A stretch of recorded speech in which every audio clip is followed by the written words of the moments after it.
नमस्कार दोस्तों भारतीय सेना की इस क्लास में आपका स्वागत है। दोस्तों आज हम मॉडल पेपर नंबर 6 का अध्ययन करेंगे। इससे पहले मॉडल पेपर 5 हम पढ़ चुके हैं, तो अगर आपने वो मॉडल पेपर नहीं देखे तो आप प्लेलिस्ट में जाइए, वहाँ पे आपको फोल्डर मिलेगा भारतीय सेना अग्निवीर भर्ती परीक्षा, वहाँ पे आप वो मॉडल पेपर देख सकते हैं। चलिए आज के मॉडल पेपर की हम शुरुआत करते हैं। अगर शुरुआत करने से पहले अगर आप हमारे चैनल पर नए हो तो चैनल को सब्सक्राइब कर देना और बने रहना वीडियो के साथ में। दोस्तों आज का अपना फर्स्ट क्वेश्चन है, दूध को दही में बदलने वाले जीवाणु का नाम बताइए। जो वो जीवाणु जो दूध को दही में बदलता है, ऑप्शन है साल्मोनेला, क्लोस्ट्रीडियम, लैक्टोबैसिलस या उपयुक्त सभी। तो दोस्तों जो जीवाणु दूध को दही में बदलता है वो होता है लैक्टोबैसिलस जीवाणु। कौन सा जीवाणु होता है? लैक्टोबैसिलस जीवाणु। सी ऑप्शन इस क्वेश्चन का राइट आंसर हो जाएगा। नेक्स्ट क्वेश्चन है, किसी वस्तु की गति के कारण उपस्थित ऊर्जा को क्या कहते हैं? किसी वस्तु की जो गति होती है उस गति के कारण उसमें उपस्थित ऊर्जा को क्या कहा जाता है? ऑप्शन है गतिज ऊर्जा, चुंबकीय ऊर्जा, स्थितिज ऊर्जा या पवन ऊर्जा। दोस्तों देखो, गति के कारण उपस्थित ऊर्जा को क्या कहा जाता है? गतिज ऊर्जा कहा जाता है। तो ए ऑप्शन इस क्वेश्चन का राइट आंसर हो जाएगा। वस्तु की गति के कारण उसमें उपस्थित ऊर्जा को गतिज ऊर्जा कहा जाता है। आगे क्वेश्चन है, कोशिका का अध्ययन विज्ञान की किस शाखा के अंतर्गत किया जाता है? दोस्तों रिपीटेड क्वेश्चन है, आर्मी जीडी में काफ़ी बार ये क्वेश्चन पूछा गया है कि कोशिका का अध्ययन विज्ञान की किस शाखा के अंतर्गत किया जाता है। ऑप्शन में है बायोलॉजी, वायरोलॉजी, साइटोलॉजी या साइकोलॉजी। देखो दोस्तों कि कोशिका का जो अध्ययन होता है वो साइटोलॉजी के अंतर्गत किया जाता है, साइटोलॉजी। सी ऑप्शन इस क्वेश्चन का राइट आंसर हो जाएगा। नेक्स्ट क्वेश्चन, अगला क्वेश्चन है, धान के खेतों से कौन सी गैस निकलती है? दोस्तों ये क्वेश्चन भी काफ़ी बार पूछा गया है कि धान के खेतों से कौन सी गैस निकलती है? ऑक्सीजन, नाइट्रोजन, आर्गन या मीथेन। तो दोस्तों धान के खेतों से मीथेन गैस निकलती है। कौन सी गैस निकलती है? मीथेन गैस निकलती है। सूत्र अगर आपको पूछे तो मीथेन का सूत्र होता है CH4। क्या होता है? CH4। CH4 ये मीथेन गैस का सूत्र होता है और डी ऑप्शन इस क्वेश्चन का राइट आंसर हो जाएगा। आगे क्वेश्चन है, विरंजक चूर्ण को प्राप्त करने में किस गैस का प्रयोग किया जाता है? विरंजक चूर्ण को प्राप्त करने में किस गैस का प्रयोग किया जाता है? क्लोरीन, सल्फर, नाइट्रोजन या हाइड्रोजन। तो दोस्तों विरंजक चूर्ण को प्राप्त करने के लिए क्लोरीन गैस का प्रयोग किया जाता है। किस गैस का प्रयोग किया जाता है? क्लोरीन गैस का प्रयोग किया जाता है। नेक्स्ट क्वेश्चन है, जल के निर्जलीकरण के लिए किसका प्रयोग किया जाता है? जल के निर्जलीकरण के लिए किसका प्रयोग किया जाता है? ऑप्शन में है दावन सोडा, खाने का सोडा, फिटकरी या ब्लीचिंग पाउडर।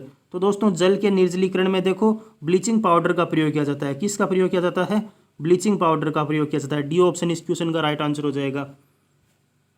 अगला क्वेश्चन है, मानव शरीर की सबसे लंबी कोशिका कौन सी होती है? मानव शरीर की सबसे लंबी कोशिका कौन सी होती है? तंत्रिका तंत्र, आहार नाल, यकृत या पीयूष ग्रंथि।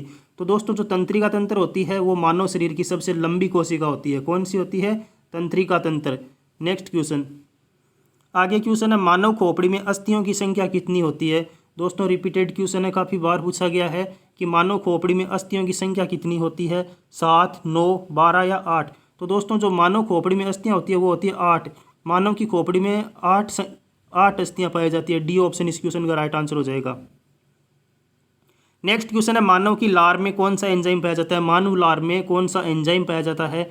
टाइलिन, ट्रिप्सिन, रेनिन या पेप्सिन। दोस्तों मानव की लार में टाइलिन नामक एक एंजाइम पाया जाता है। कौन सा enzyme? Ptyalin enzyme. A option इस क्वेश्चन का राइट आंसर हो जाएगा। नेक्स्ट क्वेश्चन है, MDT का टीका किस रोग में लगाया जाता है? पहले तो दोस्तों आपको पता होना चाहिए कि MDT की फुल फॉर्म क्या होती है। MDT की फुल फॉर्म होती है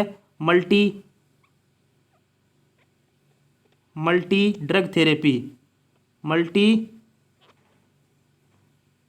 ड्रग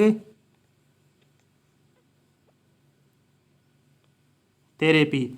मल्टी ड्रग थेरेपी ये MDT की फुल फॉर्म होती है और MDT का टीका कुष्ठ रोग में लगाया जाता है। किस रोग में? कुष्ठ रोग में लगाया जाता है, जिसे हम कोड भी कहते हैं।